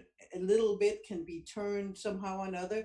And guess what? All of a sudden, we do not speak with a unified voice, which is why I will not say anything to people about it, even though I'm on the city council. And I know that the mayors refer to the person who has been chosen as the commander in this crisis. And that's why we have these things. So keep up the good work. Everybody in any which way out in our community, listen to what's being said and pass these things on. We're not doing this because we want to. We are doing it because of the safety and to try to make sure that we don't get overwhelmed. Our medical system up here is fragile as far as I can see it. We don't have the breadth of medical facilities and doctors and stuff. And if some of that stuff goes down, then all the normal stuff cannot get done. So yes, we need to get back in business. We need to get back to school. I miss my kids and from school. I would say we do need to do that, but we need to do it safely. And it doesn't mean just jump into it. We just had 2 new cases. We thought there was nothing. All of a sudden we have 2 new cases. So yeah, we need to do this, but we need to do it with our head screwed on, right? So we don't just end up in another epidemic here. So that's my comment. Thank you. All right. Thank you, Ms. Welch. We do have more callers, so we're going to try to get to everyone here by the end of the evening. I appreciate everyone being able to be with us today. We are streaming online. We're on the radio on AM 660 and FM 97.5. If you're interested in providing comment, we could take that through the Facebook streaming, or we can do that through email, fnsblistens@fnsb.us. For folks that are trying to call to get in, the phone number is 1-888-475-4499. And the access code is 950-7736-3455, and hit the pound sign. We will, if you want to hit *9 if you're in the queue, or raise your hand through the Zoom feature, that will let us know that you want to testify, and then we'll call you in by the last 3 digits of your phone number or the name that's associated with your Zoom account. Ms. Janowski, would we be able to bring in our next caller? Yes, John Jakovich. You can go ahead. You are free to make comments. Yes, Mr. Jakovich, you have the floor. Unmute. Can you hear me now? Yes, sir. We can hear you now. Well, thank you guys very much for this session and all the people that participated. We're in a tough road here in Fairbanks, and you guys got an uphill battle no matter which way you go and what decisions are made. I commend you for being able to carry it on your shoulders. But I'm going to speak from a business standpoint. I think I've heard a few conversations to that tonight.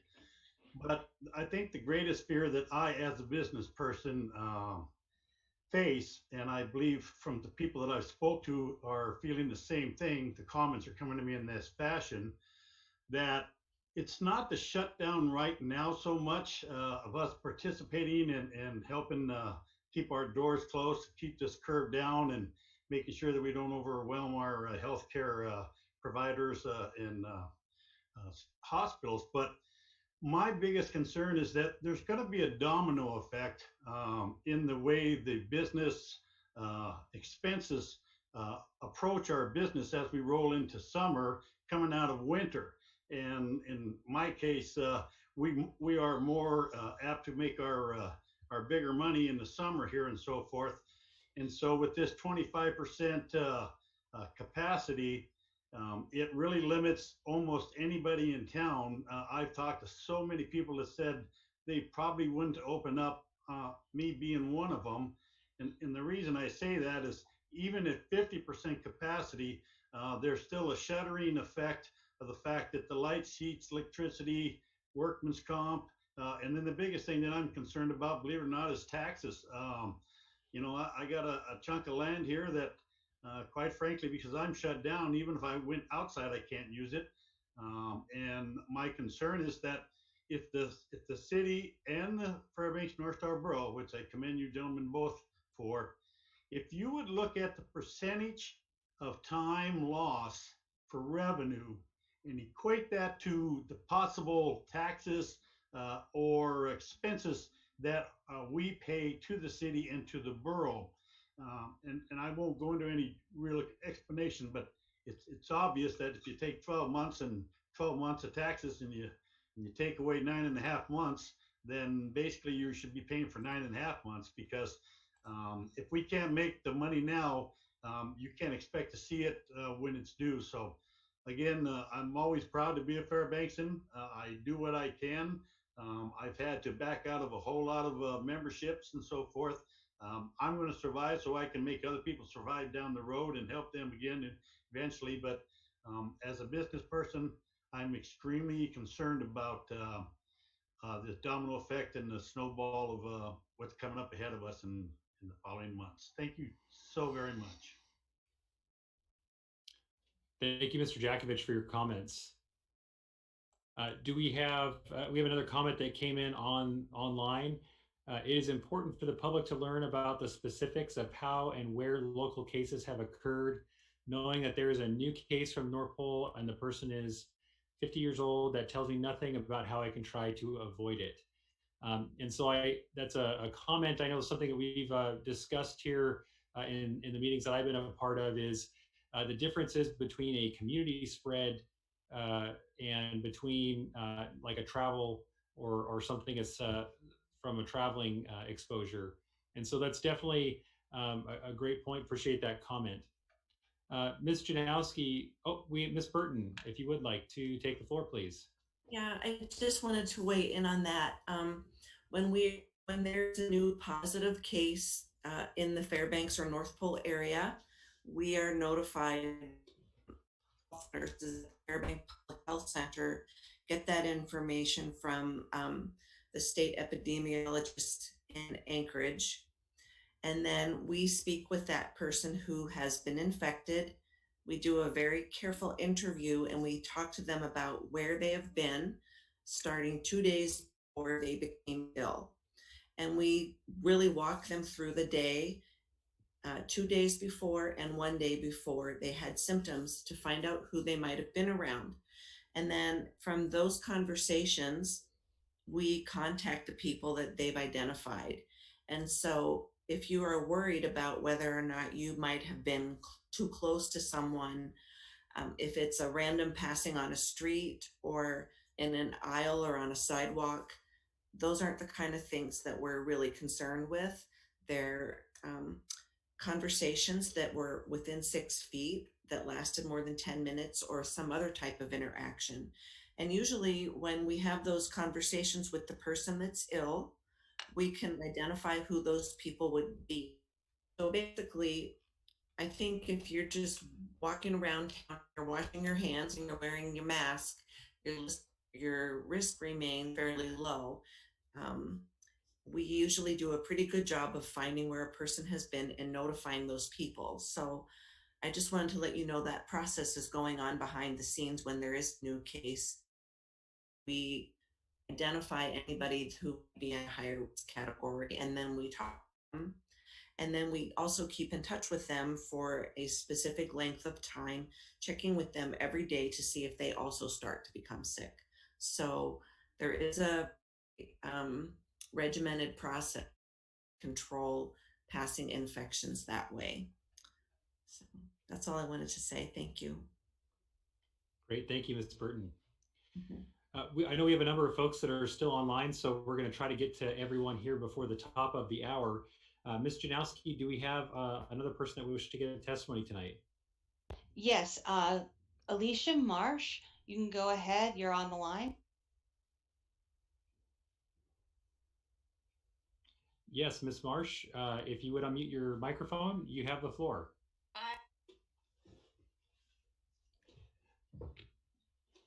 Ms. Marsh, I think you remuted yourself.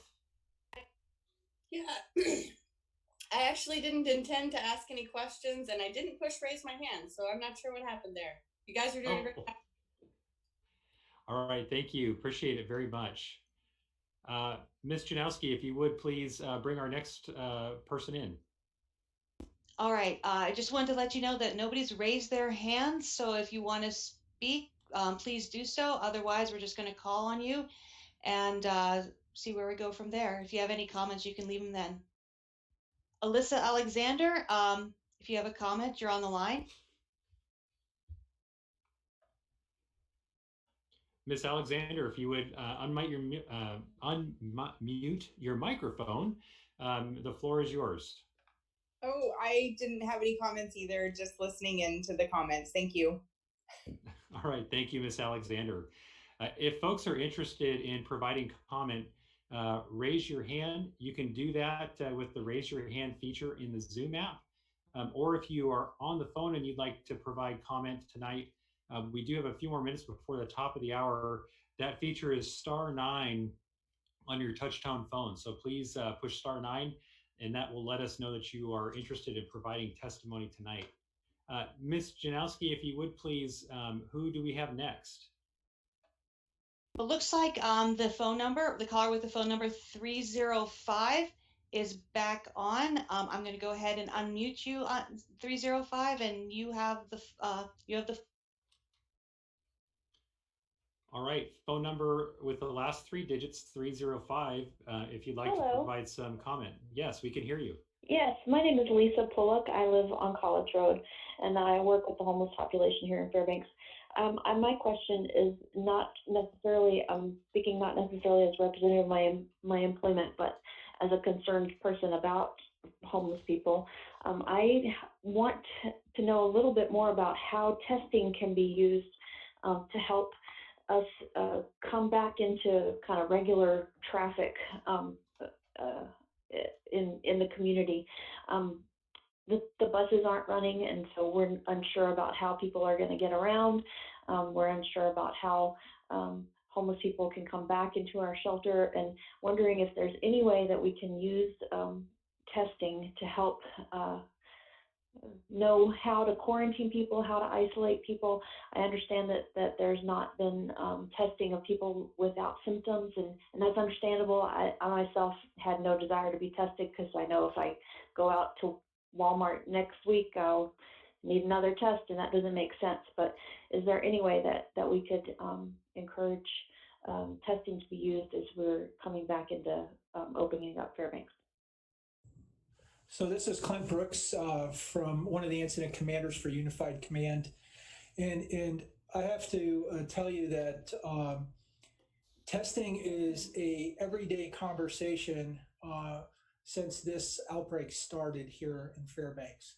Testing has been our #1 priority to try to increase the capability of testing, to try to get point of care, what we call point of care testing is where we're able to do the test results here at Fairbanks Memorial so that we can have results within like a 2-hour time frame instead of having to send them out to the state lab or a commercial lab in order to have that testing done.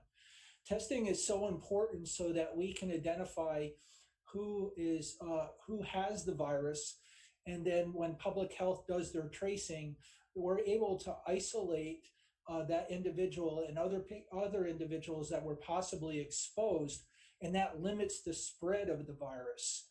And so that's the main reason for the push for testing, is to limit the spread and find out who is actually carrying the virus. And so we continue to try to increase our testing capability. We're trying every day to get the capability to do in-house testing, to the point where our leadership at the Policy Group for Unified Command has appealed to our interior delegation. We're talking to the state on a daily basis about getting that capability, and we continue to try to expand that capability. I think we're getting a little closer, but it has been delayed. A lot of that resources have been given to communities that are been affected a lot worse than Fairbanks has. So it's the hot spots around the United States that got those capabilities first. And now they're working down the order of communities that still need it. And so that's where we're at with testing. Great, thank you for that update. I think we have a few more minutes to take a few more callers, and then we'll ask if any of our panelists have any final thoughts for folks. We're going to bring things to a close here at the top of the hour. However, if you are still interested in providing comments and testimony, we can take those through our website, which is fnsb.us, and our email, fnsblistens@fnsb.us. Ms. Janowski, do we have another caller? We'll try to get one in here before the top of the hour.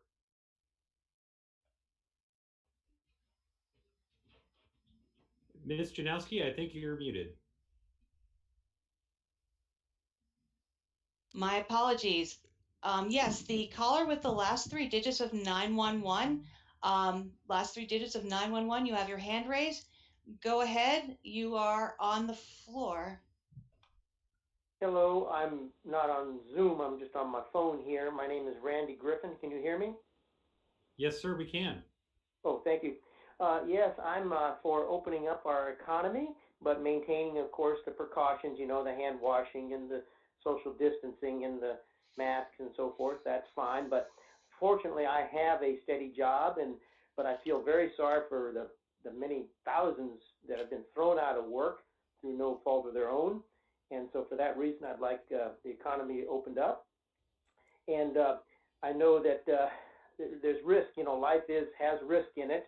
In 2017, for instance, the total deaths in the United States was 2.81 million people. You know, a lot of that is just old age, you know, people are born and people die. But in that same year, 2017, 3.85 million people were born. So the replacement is happening. So, but there's other risks, you know, like in that same year, 2017, there were 36,000 deaths in the United States from falls. There were 40,000 deaths from motor vehicle accidents. But I'd much rather take the risk. I sometimes ride my bicycle in the winter.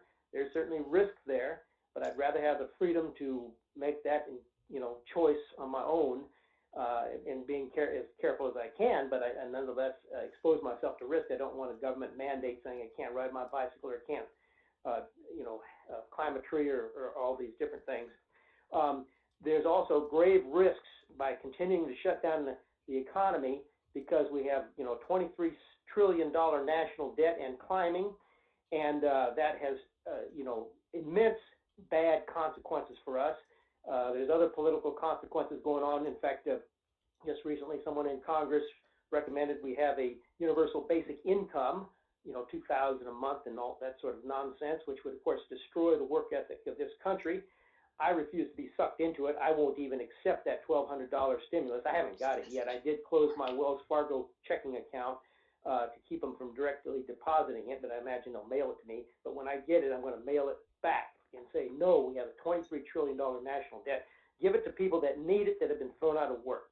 Anyway, I won't run on and on here, but that's my feeling on it. And thank you. All right. Thank you, Mr. Griffin, for your testimony. We very much appreciate you calling in and participating tonight. We are going to bring things to a wrap here. I know that we are on the radio here for another few minutes, I think, potentially. We're streaming online on KFAR 660 and AM and FM 970, 97.5, excuse me. If you are interested in providing comment on the listening session tonight and just your overall thoughts on the pandemic and the issues that we've been feeling as a community, I encourage you to reach out and provide us that in email. It's fnsblistens@fnsb.us. We also have the ability to provide comment on our Facebook. We're streaming right now for that as well.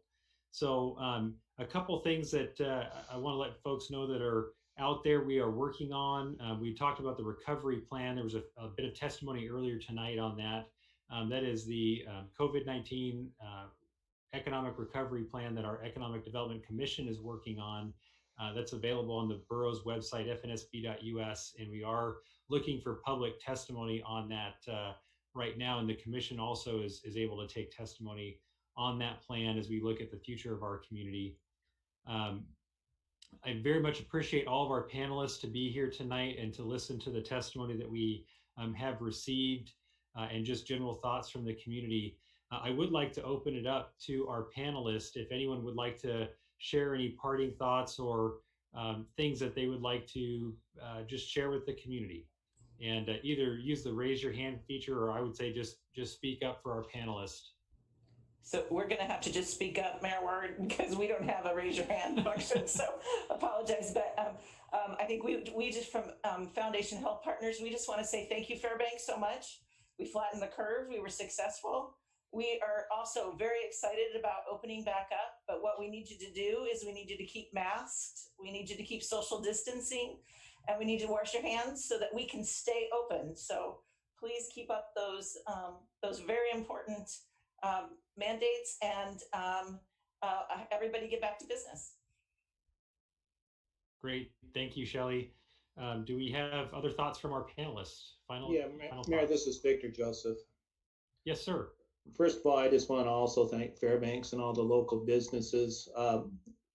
especially those ones that really helped out and made some things possible for us, like our PPE disinfectant units that were made by a bunch of businesses around town with donations and everything.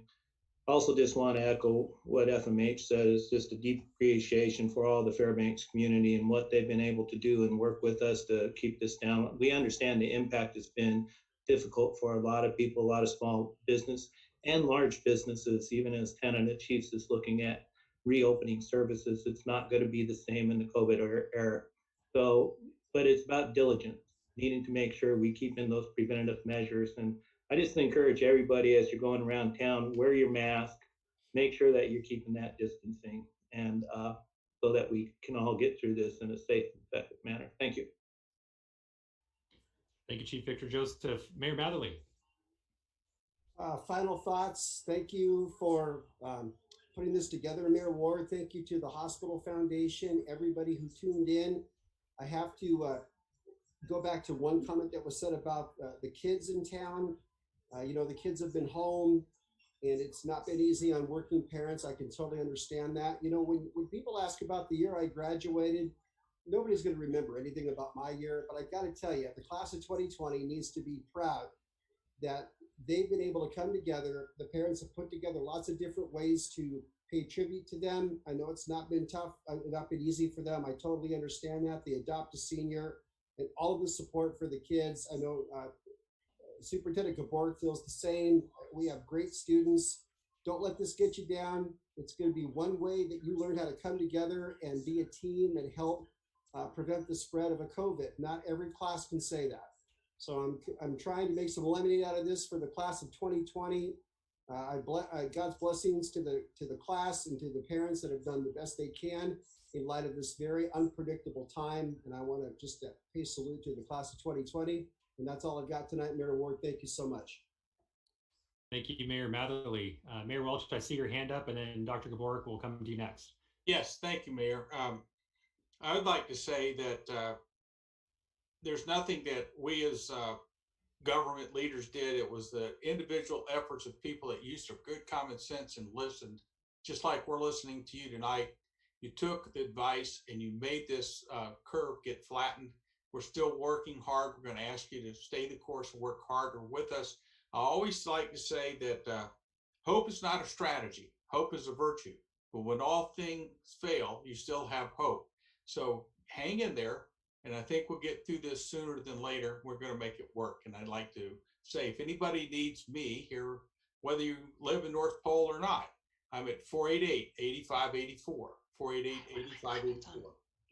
I'll be glad to have you call me if you need to. Thanks.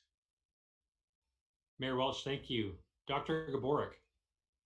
Thank you. I really appreciated the invitation tonight. There weren't necessarily a lot of comments or questions about schools, but it's been so important that the school district has been involved in all the partnerships and at the table, you know, listening and contributing. And my commitment to the community has both been for our employees and our students to be sure that we're part of the solution and doing our part to protect the community health. So we were slowly starting close down phases, which, you know, everything is different and takes a lot longer in a COVID-19 situation than in a normal situation. And thanks, Mayor Matherly, for your shout out to the seniors.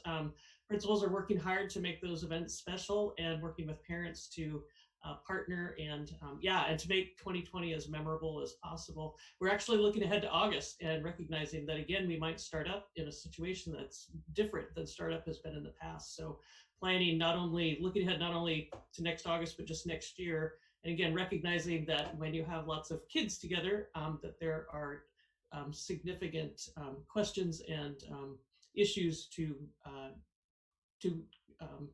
take into consideration. And so I really appreciate the partnerships and continuing to work with everybody in the Fairbanks community. So thanks. Thank you, Dr. Warwick. Do we have any other panelists that wish to provide some final comments before we go off the air tonight? Mayor Welch, I see your hand up still. Did you have something else to add, or? Okay, all right. I'm not seeing any of our other panelists raising their hand. To our panelists tonight, thank you so much for being here. That's Mayor Jim Matherly, Mayor Michael Welch, Chief Victor Joseph, Dr. Karen Gaborik, Ms. Shelley Ebenall with Foundation Health Partners, Kyle Wright with TCC, Clint Brooks with Foundation Health Partners, and Elizabeth Burton with the State of Alaska. Thank you for your participation and your engagement here with our residents tonight. This is such an important time for us to be able to hear from our residents on the concerns that we are that we know are out there, and very much appreciate all of our participants tonight and your passion and your ability to share with us both those folks that were able to speak online tonight, but those folks that are also able to provide email comments and Facebook comments. They've been coming in here as we've been going, and very much appreciated. Thank you to all the Borough staff that have also helped put this together. This is all a new process for many of us.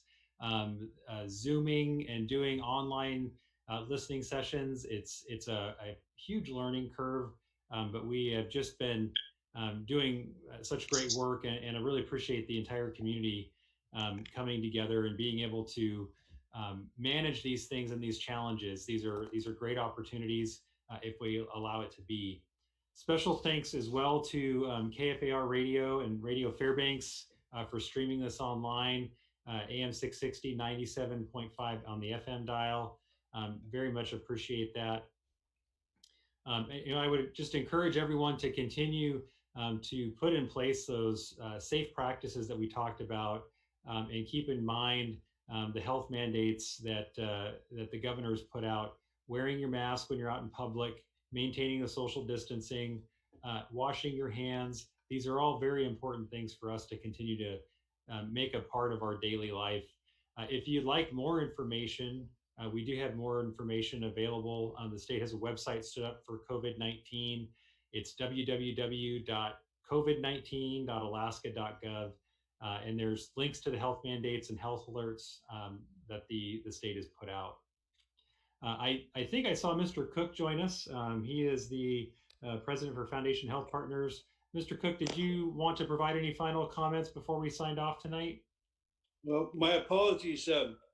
GCI completely cut me out of email service today for no reason. So I just found out about this meeting a few minutes ago. But Mayor, thank you for setting this up and listening to folks. And certainly we're very proud of how our community's responded. This is not the time to let up, as you mentioned. We need to keep up with social distancing, and we need to keep the masking. And we've done very well. We want to continue that way. So my thanks to all the community, and anybody needs to get a hold of me either through the foundation office, they'll put them in touch with me. So my thanks to everybody. All right, thank you, Mr. Cook. And just a special thanks to everyone that came out and participated this evening. I do believe we have this recorded, so we're going to try to get that up for folks to watch at a later time. Thank you, everyone. Very much appreciated. Have a great evening, and we will see each other soon. And again, thank you. Thanks, Mr. Mayor. Good night.